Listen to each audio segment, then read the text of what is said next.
All right, guys, we are out here with the Bad Apple, and I think from the last time I did an update, it has come more together. I was very highly offended. Someone commented, like, didn't look much different. I don't think they understand how building a race car goes. You put a motor in there, and then you just put some wiring on it, and pow, race car. It's that simple. Yes, race car in a box. You just unpack it and slap it in there, wiring, a couple AN lines. Yeah. And you're good. Butt connectors, wire nuts. Everything. They start themselves too. They start themselves? Yeah. Oh yeah. You don't have to have any issues. So. All right. So what I'll go through a couple things. What we got. All the vacuum lines are run. All the oil, feed lines, drain lines, catch can, fuel cell, burn down, oil filter, fuel pump. We got a mandrel up the front running the oil pump. We got our crank pickup, cam pickup. We got all of our breather lines, our fuel lines. Fuel filter is down here. There's your System 1 fuel filter. We got our fuel rails, injector harness, injectors in there, fuel pressure regulator. What else? What other like little things we got that people just don't? We put the bolt together 11-inch Cameron's billet torque converter in there. It's got my 2-speed 400 in there. Change all the wiring from where most of the wiring from where it was more of a street car or more set up for gasoline or race fuel, so it doesn't have the electric water pump, doesn't have the cooling fan, doesn't have all those other accessories, doesn't have a fuel pump. No fuel pump. Deleted all that. It's a lot of stuff put in here, you know? Yeah, building a car, the hardest part about it is the punch list stuff. So getting it in there, getting the engine mounted, and the hot side built, that's, you know, it seems like it's running fast, and then when you start running into all the punch list stuff needed to get it running, that's where the time consuming, and usually a lot of the costs come in because you think like, I didn't take this into account, and then you got $100 here and $200 here, and you got to overnight this, and then just the dollar amounts in fittings and line, and I mean all this stuff. People don't realize how quick that adds up. I can say this: we spent 4 hours this morning just chasing down somewhere to machine down.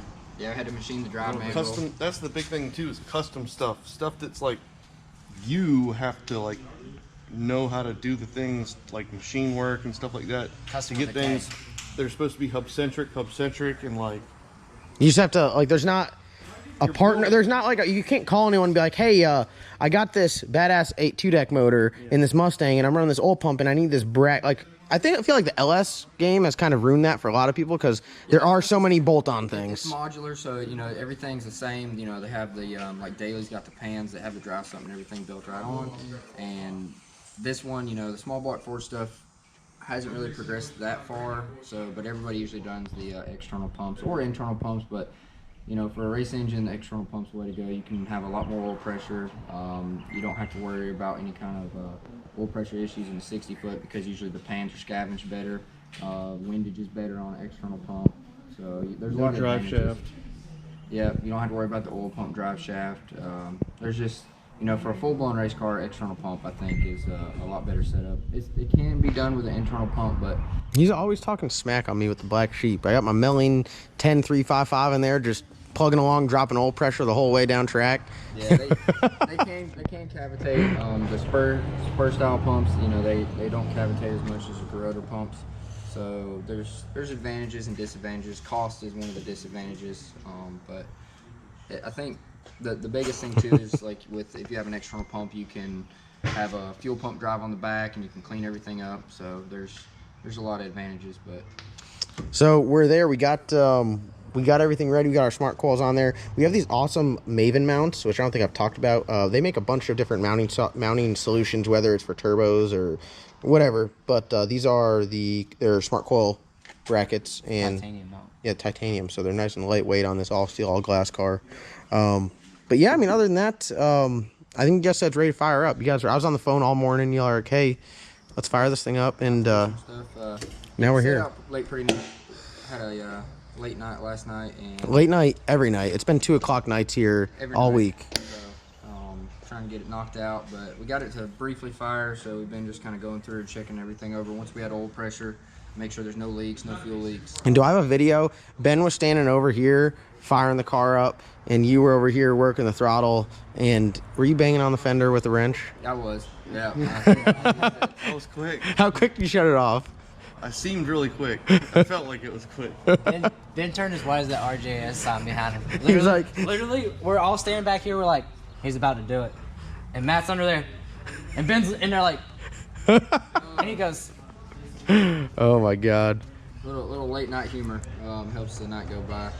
So, all right, let's crank it up. You want to get over there and get ready to shut it off? Yeah. If it does anything weird, I'll check the fuel pressure and the oil pressure over here. So we primed it earlier. So we primed the external pump and we set the fuel pressure with the external pump, and we also set the fuel pressure by priming it. That way you get a pretty close baseline when you're cranking it, because methanol engines are a little difficult to start, especially the first startup, because you know you might have your ignition timing off a little bit, you might have the fuel base map off. There's so many things, and with a methanol car, everything's got to be really close for it to fire up. So doing that will tremendously help you get your car started the first time if it's on methanol.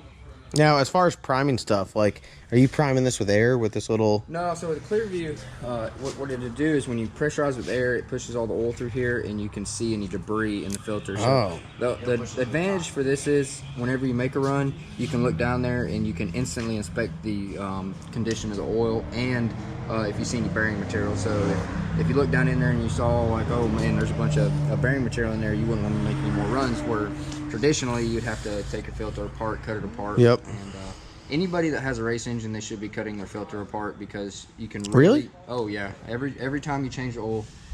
we got a magnet. I ain't too worried about it. Well, there's a lot of stuff the magnet won't catch. So you can it really will tell you the health of the engine. So you could have a thrust bearing issue, a rod bearing, cam bearing, all those issues, and you can catch it early, and it'll save you a lot of money, because if you run it until the thrust is just wiped out, you know, you damage the crank, and then you could potentially weld it. But any kind of aftermarket crank, I don't like welding because it damages the heat treating. In some places they attempt to reheat treat it, but if you're making 2,500 horsepower, it's a lost cause. It's a rolling the dice. You know, you don't want to damage it and then continually just have a problem. So Yeah, Logan doesn't even Met John. Logan doesn't even run thrust bearings in his stuff. Yeah, no thrust bearing. If you don't have a thrust bearing, you can't knock the thrust out of it. That's true. You know. It just pushes oil out the back, and you're riding in there, and you're like, oh. All right, so this first fire up from last night. We'll see. I got the idle adjusted a little bit higher than it was last night, so we'll see how it is. Ready?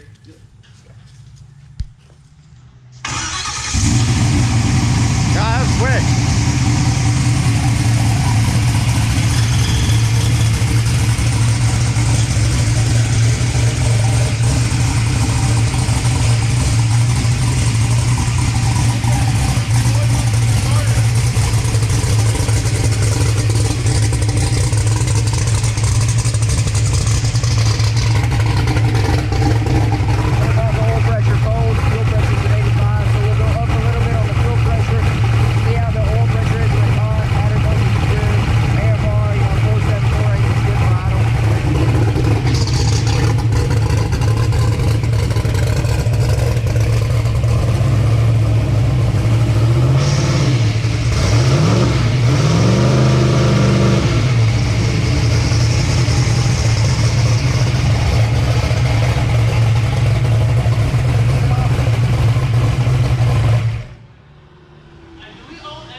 What does this sound like? Big block. This thing's 200. It's Small block. It's 290 289 inches. cubic inches. It's 289. Cast pistons, cast heads. I guess when you're used to dealing with 4 cylinders all day, this sounds like a monster. Everything was good. So you put a smaller motor in it? Yeah, it's a 290 inch cast piston motor. We couldn't. No, 289. I just round up. Yeah, I just round up. A Econoline van. Yeah. So, yeah, first startup seemed good. That started up quick. Yeah. This thing builds like, cranking it builds like 15 pounds of oil or fuel pressure like that. Really? That thing cranking forever. gotta sitting crank it. floor. Yeah. No, it's. Yeah, so if it's primed now, the biggest thing too is you can run a primer pump. If your pump, cam-driven pumps, anytime the pump is mounted higher than the fuel cell, if it sets overnight or if it sets for like a week and you're not racing it, you could have an issue with starting it. So that's why some people run primer pumps. So Now, is there a way to? I mean, this is slightly higher than the fuel cell. Is there a way that you prime the fuel system on this, or you just turn it over until it just crank fires? it. You can crank it till it fires. Now, sometimes you can shoot a little bit of starting fluid. You know, some people use brake clean. You can use starting fluid. There's a few different things. And once you get some RPM in the engine, then it'll prime. But initially, sometimes it can be difficult to prime. So the biggest thing with a methanol car is you usually have to have a large injector duty cycle whenever it's cranking, so the injectors is pretty much are wide open, and any fuel pressure it builds, It goes, dumps it right in. straight in the engine, so that helps them crank. But yeah, everything was good. I don't think this one will need a priming pump. I turned the learn on just because I was curious as to like where it was. 0.8. Yeah, so It's close. yeah, this is I put the tune up of the other car. I tuned Vendetta in it, so it's kind of similar combo. So Apparently very similar. In some places it's 0.2. yeah, it's not too bad. So we got to thank our boy Anthony. We're stealing his tune right now. Right now his car won't start because we took the tune right out of it and put it in here. He's got no tune. Yeah, Borrowing his tune. We'll give it back. I promise. You can have it back. yeah, I can't let them see too much because they got a lot of top secret stuff in there. But yeah, we'll do some more checking. We need to set the ignition timing and verify it. I thought it sounded good. I mean, It sounds like it's maybe the ignition timing is a little retarded, so we need to. you can't say that on the internet. It's a little slow. Why are you talking about me like that? We're live. We'll do that, and then hopefully before the end of the day, we need to do some few stuff with the external oil pump. We need to build a tensioner for the bracket, because right now we have a Oh, you know, we got a badass bracket on. Look at very this. custom tensioner on. Look at this tensioner right there. So Hell yeah. it came from Tim McCandless. It's one of his custom tensioners. So I'll say the scavenge works great. Yeah, no, you guys hear that crazy pump on the black car. It's got an electric scavenge pump. It's literally like Amazon boat bilge pump is what it is. It's a boat fuel pump. And yeah, so it literally, when it drains, it sucks and puts it back up in the valley. This one with the external pump down there, it has a Scavenge stage. yeah, yeah, so really that's a two-stage pump. So a single-stage pump will only have an inlet from the oil pan, then an outlet for the pressure side, and that one's two-stage. So I think that thing started up good. I mean, it sounded good. It definitely sounds healthy. That's a big ass 98 on there, and it was spinning. 98? Yeah, it's a forced induction 98. I thought that was 88. Jose makes straight turbos. We have one on Vendetta. Right now we don't even really run it as hard as it could run. The turbines, they flow a lot. They're just it's a good unit.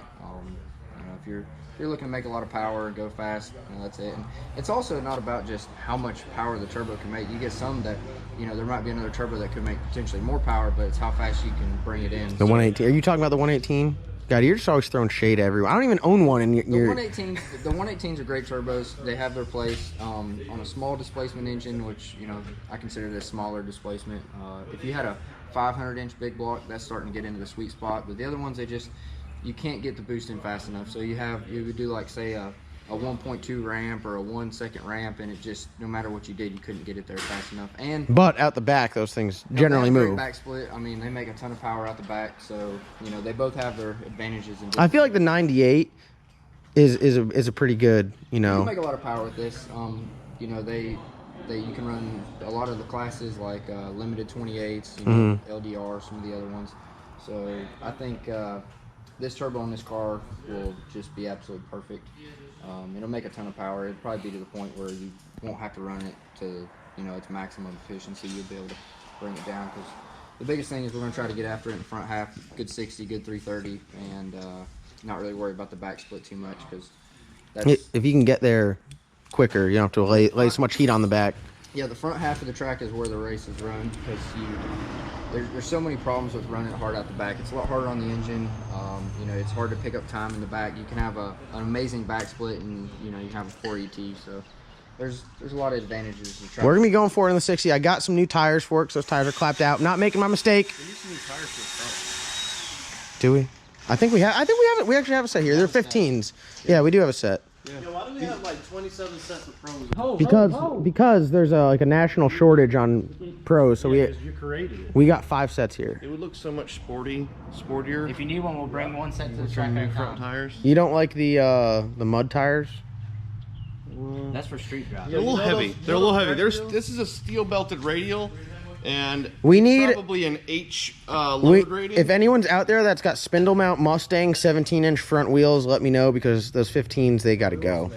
They got to go. 15s go. We'll put some 17s on it, and we'll let her rip. But first startup was great. You guys been killing it. Good job. Good job. Good job. You guys have definitely been putting in some work. And, oh, hey, good job. You've been just hammering out the Hondas left and right. You like this whole week, Phil's probably made a good 400 horsepower. It's like 3 different Honda builds. I made 400, He made 400 horsepower yesterday. on one car. You're a bad man, Phil. With 4 cylinders. With though. 4 cylinders. You're a bad man, Phil. Hey. It's about 100 horsepower per cylinder. You're good math too. He's a bad man and he's good at math. Yeah. So all right, Phil, hit him with the outro. Vic, you're done.